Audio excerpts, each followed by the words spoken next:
السلام عليكم ورحمة الله وبركاته. إن الحمد لله نحمده ونستعينه ونستغفره ونعوذ بالله من شرور أنفسنا ومن سيئات أعمالنا. من يهده الله فلا مضل له ومن يضلل فلا هادي له، واشهد أن لا إله إلا الله وحده لا شريك له، واشهد أن محمدا عبده ورسوله. يا أيها الذين آمنوا اتقوا الله حق تقاته ولا تموتن إلا وأنتم مسلمون. يا أيها الناس اتقوا ربكم الذي خلقكم من نفس واحدة وخلق منها زوجها وبث منهما رجالا كثيرا ونساء، واتقوا الله الذي تساءلون به والأرحام إن الله كان عليكم رقيبا. يا أيها الذين آمنوا اتقوا الله وقولوا قولا سديدا يصلح لكم أعمالكم ويغفر لكم ذنوبكم، ومن يطع الله ورسوله فقد فاز فوزا عظيما. أما بعد، فإن أصدق الحديث كتاب الله، واصدق الهدي هدي محمد صلى الله عليه وسلم، وشر الأمور محدثاتها وكل محدثة بدعة وكل بدعة ضلالة. أعوذ بالله من الشيطان الرجيم. بسم الله الرحمن الرحيم. وأن هذا صراطي مستقيما فاتبعوه ولا تتبعوا السبل فتفرق بكم عن سبيله.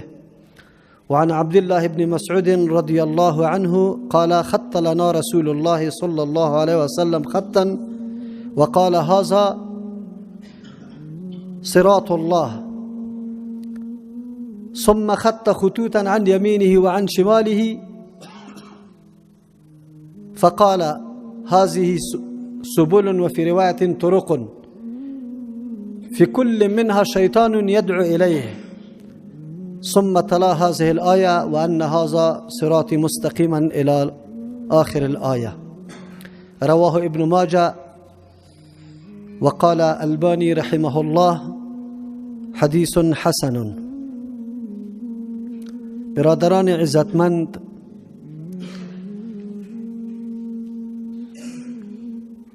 وقت زیادی شده که شما در این مسجد نشسته اید. الحمدلله یوم یکی از جمله احسانات الله سبحانه و تعالی می باشه که در روزهای جمعه خصوصا بعد از نماز دیگر تا شام انسان در مسجد الله سبحانه و تعالی باشه، در فکر ازی باشه که از الله سبحانه و تعالی چیزی را طلب بکنم و ساعتی است که حتما الله سبحانه و تعالی اجابت میکنه. الله سبحانه و تعالی ما و شما را از این نعمت عظیم محروم نگردانه. بعد از او فقط دو نقطه را یادآور میشم. اول، بسیار شکر عظیم الله سبحانه و تعالی بالای ما هست که در خط روان هستیم که او خط تضمین کرده نجات ما را. او خط امو خطی است که ما در هر رکعت نماز خود از الله سبحانه و تعالی طلب میکنیم: اهدنا الصراط المستقیم. راه درست، راهی که به الله سبحانه و تعالی رسیده است و ما را میرسانه، وصل میکنه. این نعمت عظیم الله سبحانه و تعالی است که ما التزام به کتاب الله و سنت رسول الله صلی الله علیه و سلم متمسک هستیم و ملتزم هستیم، ولی به فهم سلف صالح خود. این نعمت عظیم است. مردم دیگری را میبینیم که پیروی از علمای خود، بزرگای خود داره، آنچنان که ما پابند کتاب الله و سنت رسول الله صلی الله علیه و سلم هستیم و به او بسیار متمسک و ملتزم هستند. ابی خطی است که واقعا ضامن نجات انسان است. بغیر زی خط دیگه هیچ خطی وجود نداره. از او خاطر اولین چیزی که سر ما لازم است شکر الله سبحانه و تعالی است، بنابر این نعمت عظیمی که بعد از این دیگه نعمت از این که بالاتر نیست الله سبحانه و تعالی بر ما نصیب کرده. شکرگزاری این نعمت عظیم الله سبحانه و تعالی توسط دو چیز میشه.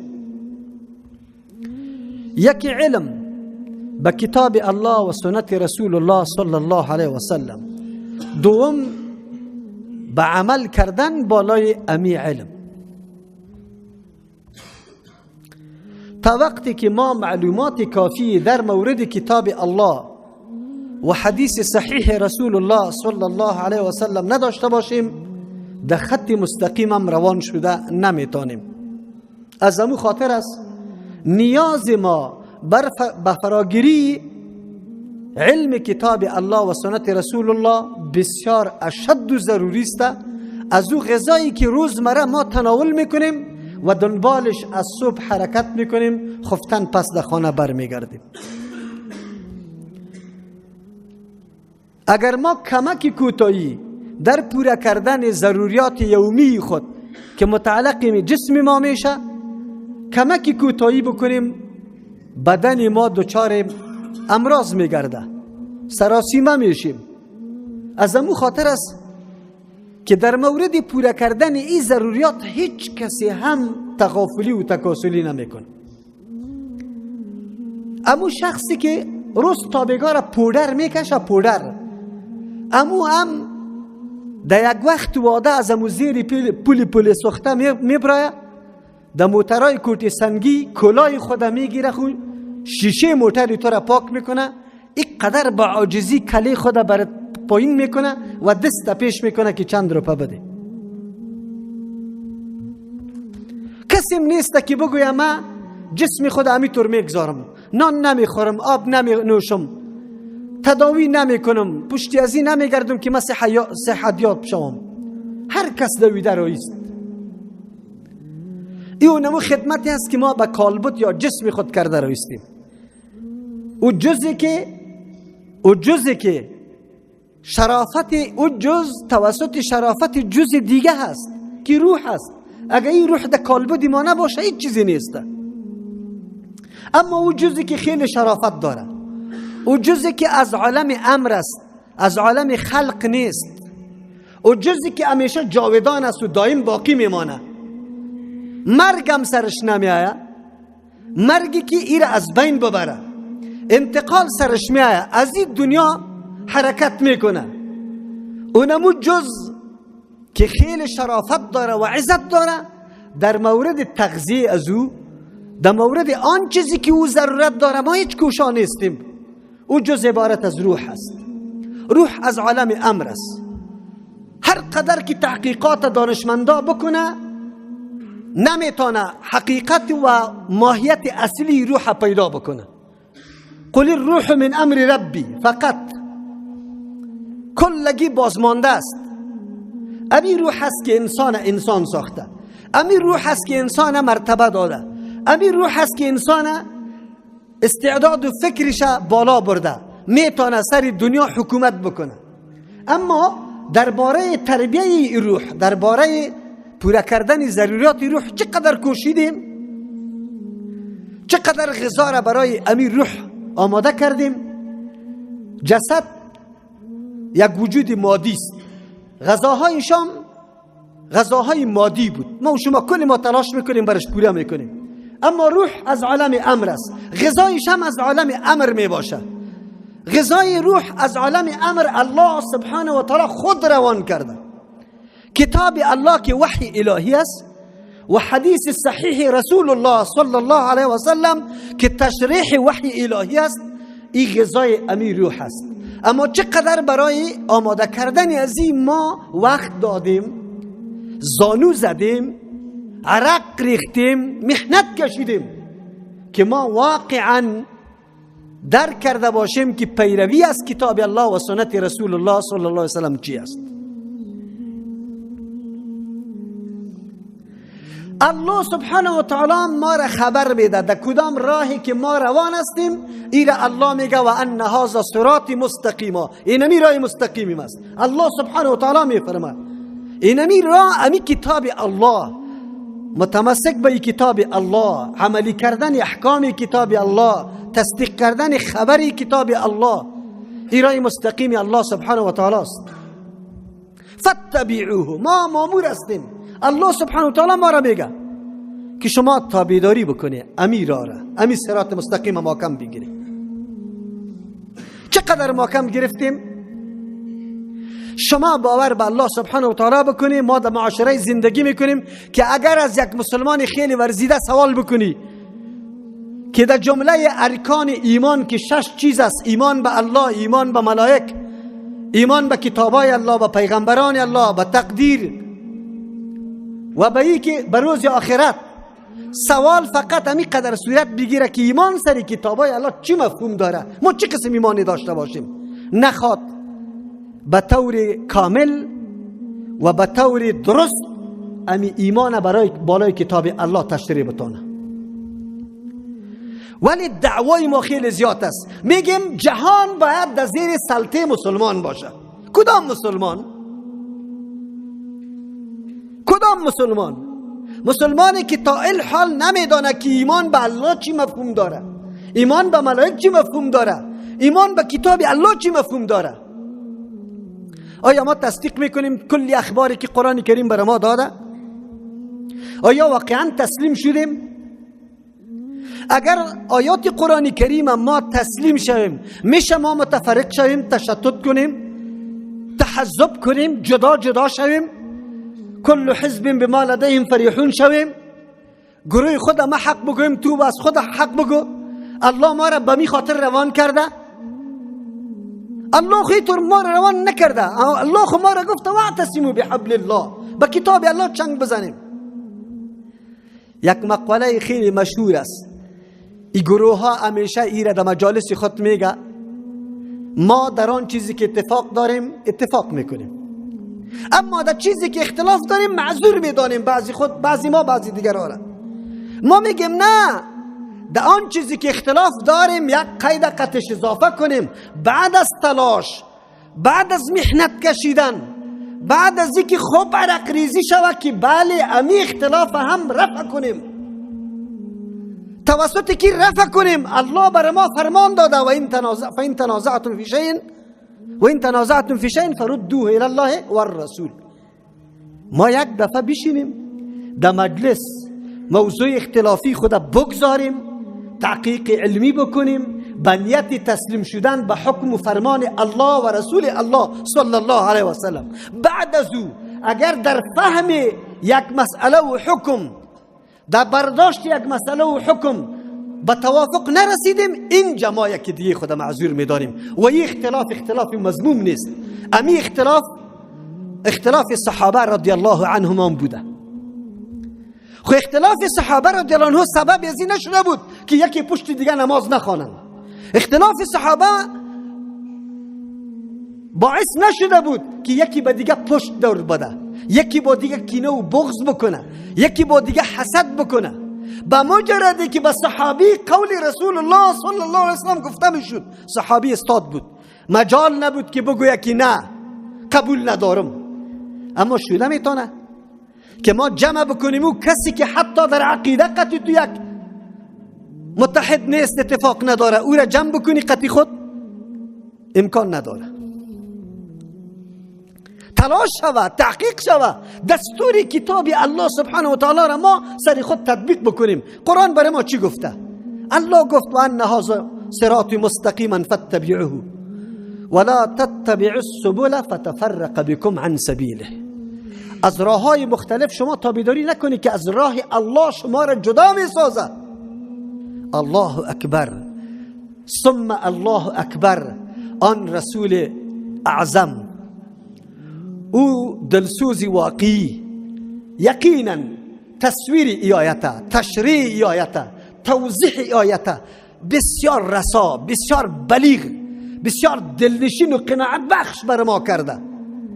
زمانی که امی آیت عبدالله ابن مسعود رضی الله عنه تلاوت میکنه، مقصدش بیان میکنه که رسول الله صلی الله علیه و سلم بر ما یک خط کشید. خط لنا رسول الله صلی الله علیه و خطا و قال هذا چیز صراط الله المستقیم. این راه مستقیم الله سبحانه و تعالی است. بعد از او از این خط مستقیم در جانب یمین و جانب شمال خطوط دیگری را کشیده. او خطها منحرف از این خط مستقیم است. جهت خط تغییر خورده، هر قدر که پیش میره زیاد از خط مستقیم دور میشه. خطوط قصیره و کوتاه هست. خط مستقیم طویل است، راه مستقیم راه طولانی هست. راهی است که از تو تقاضا داره که اینجا زانو بزن برای فراگیری علم. اینجا باید علم تا بالکل واضح بسازی، به مردم تطبیق کنی در عمل. ما خیز میزنیم یک طرف میگیم میرسیم. دوستا، گپی است بسیار واقعی گپ است. علمای متبحر امت و مطالعات خیلی قوی کرده سری هر نص از قرآن و حدیث عمیق مطالعه کردن، شبا را صبح کردن، دعاها کرده، گریانا کرده. الله قوت روشنی را در قلبشان داده که نص چه قسم تشریش برش واضح شده. ما امروز جوان ما میخیزه همچو علما را میگه کافر است، درباری است، نمیفهمه. از این روی راگه که کوتاه خیز میزنیم، از این چیزا چیزی جور نمیشه. از اینجا بیاد حدیث پیغمبر صلی الله علیه و سلم که راههای کوتاه‌تری تو را چطور قطع میکنه و چطور میگه. در سر هر راه رسول الله صلی الله علیه و سلم میگه شیطان است، دعوت داده رویست، شیطان است. خط مستقیم که پیروی کتاب الله و حدیث صحیح رسول الله صلی الله علیه و سلم است، ایره تو گذاشته. چقدر معلومات در کتاب الله داری؟ راستی تا بگو. چقدر وقتی تا سپری کردی؟ چقدر وقتی تا دادی به حدیث پیغمبر یا به تفسیر؟ چقدر وقتی خود دادی؟ 4 روز برای 5 دقیقه، 20 دقیقه، یک ساعت ما در تفسیر قرآن کریم میشینیم. از اینجا که بر آمدیم مفتیستیم، از اینجا که بر آمدیم قاضیستیم، از اینجا که بر آمدیم باز دیگه فتوای ما عالی امو علمای متبحر امت که به هزارها جلد کتاب نوشته کرده او هم بر ما معلوم نمیشه. باز میگم جوانا، ضرورت به علم داریم. بدون علم در راه مستقیم روان شدن محال است، قطعا نمیتونیم.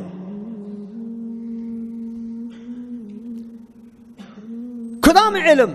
علم نافع، علمی که تعلق به قرآن و حدیث پیغمبر صلی الله علیه و سلم داره، علمی که در حقیقت تصویر زندگی ما را رسم میکنه و به ما پیش میکنه، نقشه میده بر ما پیش میکنه. یک شخصی که حدیث پیغمبر صلی الله علیه و سلم نخوانده، در افغانستان ما یک مثال براتون میگم، یک مثال دور نمیرم. در افغانستان ما رواج است در بین مردم در ذهنیت کلگی نشسته است که وضو خشک نمیشه تا وقتی که بلند نشوی، قدم نزنی، سلفه نکنی، محنت نکنی در خشک کردن وضو خشک نمیشه. یا مناسب از کتاب فقه برش گفته یا همینطور یک نظریه جور شده. از همون خاطر ما بسیار جاها در کوچه ها، در راه های قید، ریش سفید، آدمی کلان استنجا میکنه، ازاربند در یک دستش است، شرمگاه در دست دیگهش است، زن تیر میشه و این لنگ خود سر لنگ خود چپا کرده رویست. علت چیست؟ وجه چیست؟ زانو نزد در درس حدیث رسول الله صلی الله علیه و سلم، زانو نزد. آیتی که نازل شد فیه رجال یحبون ان یتطهروا، مفسرین کلش نوشته میکنه این در مورد اهل مسجد قبا است، به خاطری که یا استنجا را به آب میکردن، توسط آب استنجا پاکی زیاد میاره. الله مدح از یاره کرد، اونجایی نبود که قلوخ و کاغذ استعمال کنن، فقط به آب بود. عجیب است. از ما تو کده متقی ترین طایفه، از ما تو کده خیلی متدین ترین طایفه، صحابه رضی الله عنهم وضویشان خشک میشه، از ما تو نمیشه، در کوچه میبره، لنگ سر لنگ چپا میکنیم. ایره به طور مثال براتون میگم. اونجا را مثال دادم، خود دیگه گپار شما خود جوانا بفهمید که شما چقدر خطا میکنی چون که معلومات نداره. فتوای بزرگ کفر سری هر کس زده رو استیم. اقدر جرأت قوی، اقدر جرأت که چقدر معلوماتی در یک مورد بوده. امی مجمعی ما که جور شده تا خیلی وقت دوستا حتی ما را تکفیر کردن، ما را مرتد گفتن. در یوتیوب همی عالم موجود است، همونطور فتواها موجود است، عالم میگه. خب وقتی که از علمیت اون شخص سوال بکنی چقدر وقت تیر کرده، ما سری پیرا رد میکنیم. چرا رد میکنیم؟ پیرا خب مردم نیست، اخلاقی خوب داره، در ظاهر نفلا را میخوانه، حلیش خوب است، ریشش خوب است. ما میگیم که علم نداره، با جای ازی که به توحید دعوت بده به شرک دعوت میده، با جای ازی که به تعظیم الله مردم دعوت بده که الله عظیم ذات است، او قابل احترام است، سجده قیام رکوع برای ازو شوه. ما میگیم نه، ما خیلی زیاد اینی طور خواه دیدم مردم دعوت میدم که مرا تعظیم کو، سجده به ما بکو، رکوع به ما بکو، قیام به ما بکو. ما که رد سری ازوا میکنیم به خاطر ازی که جاهل است، دین نمیدانه. اما امروز که من جاهل میشم، خودم جاهل شوم و دین ندانم، باز سری تو رد نشوه. چقدر معلومات داری؟ علم نافی ضرورت است. عزیزان گرامی نیاز داریم. شما جواناستی، به طور نمونه اینمی مسجد تا جای را یک کمکی تشنگی ما و شما را رفع میشه. دمی مسجد درس شروع است، درس بخاری شریف شروع است، درس تفسیر شروع است. کجاست؟ کدام مرکز قوی داریم؟ در کل افغانستان برای من نشان بده که یک مرکز تخصصی برای تفسیر باشه، یک مرکز تخصصی برای حدیث باشه. نشان بده برای من در کل افغانستان، مملکت نابی اسلامیت که وقتی میشینه در مجالس سفیدا میگه مسلمانی که در افغانستان است در هیچ سری دنیا نیست، در هیچ سری دنیا نیست. یک دفعه برای تا کوتی سنگی را باز مسلمانی برات معلوم میشه که کراچی خود کجا استاد کرده، موتری خود کجا استاد کرده، چه قسم تو را بالا میکنه، عزت برات قائل است یعنی، احترام برات قائل است یعنی، و میفهمه که اذیت و آزار مسلمان چقدر گناه داره میدانه یعنی. بعد از او باز برات معلوم میشه که چقدر مسلمان هستی. بعد از او دی کوتی سنگی او طرف خیز بزن که مسجد کجاست، نماز دیگر قضا میشه. او طرف خیز بزن که مسجد پیدا نتونی. باز که ما بیشینیم میگیم که اسلامی که در افغانستان است. کدام اسلام؟ چه قسم اسلام؟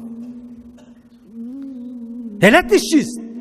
ما مراکز دین نمیخواهیم که آباد باشه. اگر یک مرکز دین جور شوه نمیخواهیم که از نگاه معنوی آباد کنیم که ما بریم در اونجا درس بخوانیم، خدا بالا میتراشیم. ما نیاز نمیبینیم به درسی بخاری. ما تلفن قطمه است، فتوا هست اونجا، وبسایتی فتاوای فلانی وجود داره، نیاز ندارم. ما در اون حالت هستیم، فعلا قرار داریم. از امو خاطر پراگنده هستیم، تیت هستیم، پاشان هستیم. نمیخوایم که نه امی سویه علمی ما، امی مستوای علمی ما چقدر قوی شوه، باید ما چقدر معلومات داشته باشم. راستی الله اکبر، ما یک ادنا ملاستم وقتی که کسی میاد کوشش میکنم که سوال از او را به هر قسم باشه بگیم جواب بگیم. نمیگم که ما لا ادری، نمیدانم، امیر مطالعه نکردیم.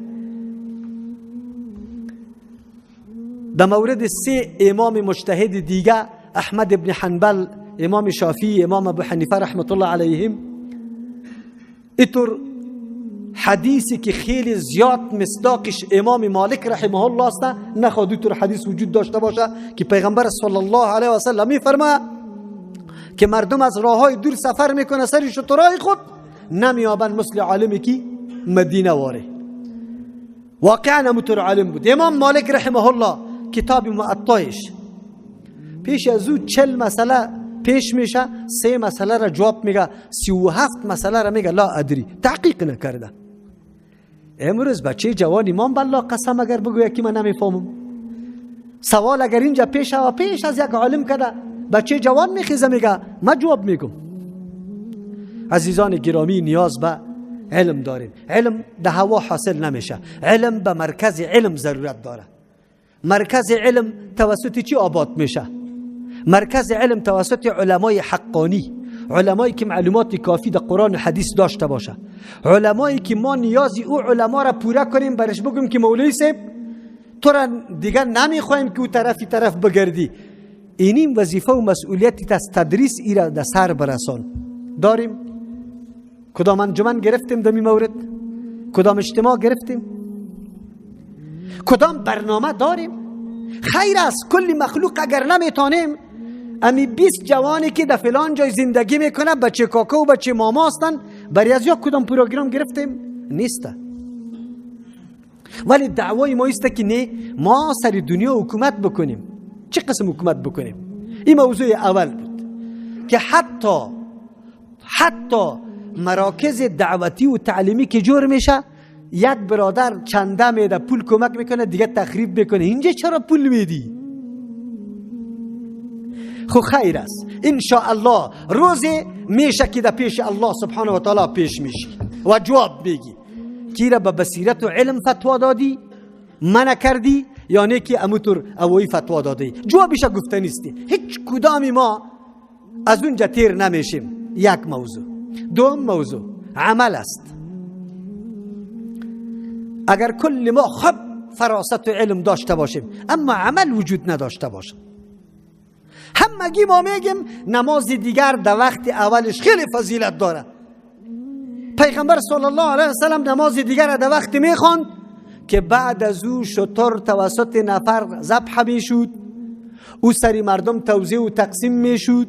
بعد از او یک نفر میرفت در اوالی مدینه، یعنی در قریه های دوری مدینه، هنوزم آفتاب سرخ نشده بود، در سفیدی خود باقی مانده بود. کل ما یاد داریم، لیکن 5 بجه که شود در کابل ما بخیزیم نماز دیگر را بخوانیم. فایده علم چی بود برای ما؟ میدانستیم که تعجیل در نماز افضل است و بعد ما پیش نماز بخوانیم. لیکن علم داریم، عمل نداریم. امروز مرتبه عمل ما در حدی است که از خودم گرفته تا خیلی مردمای گبی کدام که خودش شمار میکنه در جمله عابدین نخواد که در عمل پوره بکنیم. حرکتای ما، اخلاق ما، دعوت ما، زندگی ما، معاشرت ما، معامله ما، سیاست ما، نظام رعیت داری ما بسیار ما را تکذیب میکنه که عمل به مقتضای علم باشه. این عمل مطابق او علمی که ما از قرآن حدیث فرا گرفتیم. چرا امروز گروه است؟ دیگر نمیگم. امی کسی که خود سلفی میگه داد میزنه که ما در منهج سلف حرکت میکنیم. چرا ما با هم یک جای شده نمیتونیم، یک کتله شده نمیتونیم؟ در کابل چقدر سلفی است؟ دین یک امر شخصی است یا از کلگی مشترک است؟ دفاع از سنت پیغمبر یک امر شخصی است یا از کلگی مشترک است؟ دعوت یک امر شخصی است یا از کلگی مشترک است؟ میتونم مثلا مولی متوکل علیده دعوت بده، میتونه کامیاب شود؟ اگر امروز شما برام نشسته نباشی سخنی مرا کی میشنوه؟ اگر امروز او کامرمن نباشه این صدای مرا به جهان کی میرسانه؟ اگر امروز همین مسجد نباشه ما چه قسم اینجا تقریر بکنم؟ ببینید دوستا، الله سبحانه و تعالی به یکی اینی توان داده، خریدنش توان داده، در دیگهش استفاده کردنش توان داده، در دیگه میز توان داده، در دیگه شنیدن توان داده، در دیگه جای فراهم کردن توان داده. کلگی ما دست یکی به دیگه میکنیم. اینی را انفاق میگه. هر کس آن چیزی که در دسترس داره انفاق میکنه، از این قوت پیدا میشه، از این دعوت رنگ میگیره، از این مردم میفهمه. تو را که دید یک نفر قطی خود آوردی نماز دیگر اینجا امرای تو خواند، سوال برش پیدا میشه. در دیگه مسجد تا لیر آزان داده نشده، اینجا جماعت شد ساعت 3 کرده رویسته. بعد از او که شما استاد شدی کلگی را میبینه که پایا چسبید و شانا چسبید، متوجه میشه. بعد از اینکه نمازی تدید که خیلی طولانی نماز میخوانی، رکوع سجده، بعد از اینکه نماز خلاص کرد که مولا امام روی به طرف مقتدیا دور داد، یک بغله ننشست جنگی واره از مقتدیا. بعد از این قطعی مردم نگفت که دعای مریضا، دعای چی بگه صلاح فلانی، نه دعای مرده، این گپا را نگفت. سوال برش پیدا میشه. حتما تو که آوردی از تو سوال میکنه که شما عجیب کار کردی، عجیب کار کردی، چطور کردی؟ ما خو اینی طور گپا را ندیده بودیم. تو الحمدلله امروز خو دعوت ذریعیش خیلی آسان شده. موبایلت میکشی کرب حدیث برش میکشی، کرب حدیث برش میکشی، فتوا را برش میکشی، برش نشان میدی و مردکه قناعتش فراهم میشه. دعوت چی رقم میشه؟ خود دعوت دینی رقم میشه. دعوت از ما عمل میخواه. دعوت از ما میخواه که ما واقعا دو قسم دعوت داشته باشیم، ام به تقریر و به زبان و ام به عمل. خود دعوت عمل خیلی مؤثر است از دعوت تقریر کرده. وقتی که تو را دید یک کسی که چی رقم نماز میخوانی، کجا میخوانی و چه قسم میخوانی، چه قسم احترام یک کلانه میکنی، چه قسم تو عظمت مسجد در قلب داری. ما تو را ببینم که مسجد وقت در روز جمعه جاری کرده باشی، یقین بالله که همین مردم بیخی دشمنت باشه که آمین بجر مانده که بیخی همینطور با صدای لاسپیکرم بگویی خو اگر برات بگویی که بد کردی. نه، میگه اینطور جوان است، دیندار آدم است، مسجد جاری کرده. ما خود توسط اعمال خود مردم متنفر ساختیم. در زبان داد از پیروی پیغمبر صلی الله علیه و سلم میزنیم، لیکن سیرت پیغمبر اسلام مطالعه کرده؟ چه قسم معاملات داشت؟ چه قسم زندگی را کرده؟ نیاز به ای داریم که ما عمل بکنیم. چیزی را که فرا میگیرم، وقت زیاد نمیگیرم، گپای طولانی هیچ فایده نداره. یقینا کامیابی ما در ای است که ما علم حاصل بکنیم در مورد دو منبع دینی ما و بعد از او به اندازه‌ای که فرا گرفتیم عمل بکنیم. صحابه اینطور نبودن که قرآن کلش حفظ بکنه. در بین صحابه حافظای مکمل قرآن خیلی کم بود، لیکن عادت صحابه ای بود که میخواندن برای عمل. یک آیت میخواند، عمل سرش میکرد، بعد از باز شروع میکرد آیت دیگر. ولی ما چی میکنیم؟ ماشاءالله حفاظ از حافظای قرآن کریم است که پرسان نکن، ولی چقدر عمل وجود داره. امروز امین مجمعه ما که جور شده الحمدلله مشتمل به علمای جید است، دکتر صایباست، علمای تفسیر است، علمای حدیث است. واقعیت الحمدلله کادر علمی خیلی قوی داریم، اما امکانات نداریم، جای نداریم. یک جای مرکزی نداریم که در اونجا یک دو کامپیوتر باشه. الله اقل نوروز آمده رئیس ما برش یک مقاله توسط چند استاد تهیه کنیم، ترتیب کنیم، در دسترس یک برادر مسلمان قرار بدیم. اینی جایز، اینی ناجایز. دمیروی ما رمضان آمده رئیسته، رساله ای را تهیه کنیم که کل مشکلات و سوالای رمضان دو حل شده باشه. نیست، جای نیست، امکانات نیست. هر کدام ما دور میریم، بری خود مفتیستیم، بری خود فتوا میدیم. از این چیزا جور نمیشه. دیگهش میگه نه که کلاشینکوف نباشه هیچ کار نمیشه، دیگهش میگه که خلافت نباشه هیچ کار نمیشه، دیگهش میگه که حکومت نباشه نمیشه، دیگهش میگه بیا در امتحان الله سبحانه و تعالی قرار گرفتی. چی چیز در توانت امیالی است که تو او را واقعا به خاطر رضای الله مصرف کنی؟ چی چیز امرایت است؟ الله امتحانت میکنه، چی میکنی؟ بعد از باز گله بکنیم که چرا ما در دعوت خود ناکام هستیم، چرا ما دعوت ما قوی نیست، چرا ما اینی چیز نداریم، چرا اینی چیز نداریم. بس اوقات بعضی دوستا مرا میگه مولوی صاحب این مجموعه کدام رساله نداره، کدام رساله دین می مورد، والا شما بسیار سست هستی. یک برادر ابی طور یک روز برام گفت، یک سوال از پیش کرد، ما گفتم بیادرم واقعیت در اینجا ما ملامت هستیم، بالکل این ما میپذیریم، ولی یک سوال از خودت میکنم. ما گفتم امی راستی تا بگو ولی دروغ نگویی، تو را به الله قسم اگر دروغ بگویی. در بین دعوتگرا خود در کدام مرتبه قرار داده ای؟ راستی تا بگو. از خود راضیستی در می دعوت؟ ان شاء الله در درجه اول خیر. من خو میگم که تو در درجه اول خود قرار میدی، خو خیر است. در درجه دوم و سوم از مجمعه ما خو خبر داری؟ گفت بله. ما گفتم چند سال شده؟ یک روز از ما سوال کردی که مجمعه چی پروگرام داره، چی برنامه داره، آلی ما را چرا طلب نمیکنی؟ آیا ما این کار نمیتونیم؟ یا ما خیر کجا بوده؟ آلی شما رساله از کجا چاپ میشه؟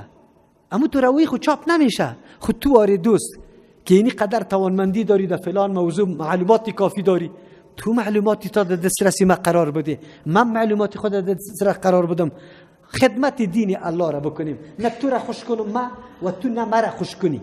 مسئولیت خود ادا کنیم که در پیشگاه الله سبحانه و تعالی قرار داریم. به الله قسم این مجمعه به این خاطر جور نشده که نعوذ بالله از این امتیازی شخصی یا امتیازی تنظیمی یا امتیازی گروهی از پیش گرفته شود. به الله قسم که من بدانم که مجموعه برای از این قدم میمانه اگر یک ثانیه هم قطعش باشم. خب من میدانم که هر کدامی ما در تلاش عزیزیم که چطور خدمت بهتر کرده میتونیم و چه قسم میتونیم نیروی خودم متحد بسازیم که از اون چیزی جور شود تا اکثر حد برسیم. به دوستای عظیم، به خیر است در کدام برداشتی که شاید اینمی عملی برای تو هدر بدانی، بیفایده و عبس بدانی، قطمه بشی. دلیلی تا بگو. اگر توانستیم که فکر ما و تو متحد شوه علی الرأس والعین خود نور علی نور شد. اگر نشدیم تو دمو کاری خود پیش برو. الله توفیق برد نصیب بکنه به منیتی که داری. مرا بگذار که دمی رای خود برم که من خدمت دینی خود از اینمی ناحیه بکنم. یکی دیگه خود در این صورت که فهم متحد نشد معذور بدانیم. در غیر ازو که تو ایج حتی یک روز قطمم ننشستی، مجلس هم نکردی، لیکن از دور تاپه زده رویستی و دیگه مردم هم میگی که این مجمعه این خود طاغوت است، این خود اینطور است. خیر تو به دین چه قسم رسید؟ به دین چه قسم خدمت کردی و دعوتی تا چه قسم بردی؟ الله سبحانه و تعالی بکنه اصلا این مجالس تربیتی می باشه. ما بدانیم که دعوت اسلوبش به کدام سیستم است، چی رقم ما پیش بریم، کدام امر برای ما خیلی اولویت داره که در رأس قرار بدیم و بعد از یک قدم پیشتر بگذاریم. عزیزا اینمی مجلس هم به می خاطر جور شده بود که دوستایی که حتی با مجموعه کمی معلومات نداره لا اقل برشان واضح شود که مجموعه وجود داره، علما وجود داره. الحمدلله. خو ضرورت به این است که چه قسم همی علمای خودم متحرک بسازیم، چه قسم از یا کار بگیریم، چه قسم از یا استفاده بکنیم. بس اوقات ما علما تنبل می باشیم. تنبل کی است که راحت خوش نداشته باشه قرار بخاری بشی، لیکن کسای پیدا میشه که انسان در حرکت قرار میده. 4 جوان پیدا میشه میگه برای ما اینجا درسی بخاری شریف شروع کن، درسی تفسیر شروع کن، یک دم در حرکت میشه. اونمو حلقه است که اضافه شده وسعت یافته میبینی که دعوت در کجا میرسه. الله سبحانه و تعالی بکنه که ما نکته های خوبتری را از این گفتار گرفته باشیم. الله توفیق عمل و اخلاص به خود ما نصیب بکنه، امرای علم صحیح، علم نافع و به همه مجلس نصیب بکنه و الله سبحانه و تعالی لحظات عمر ما را در خدمت دین خود قبول کنه. و صلی الله تعالی علی خیر خلقه محمد و آله و اصحابه اجمعین برحمتک یا ارحم الراحمین.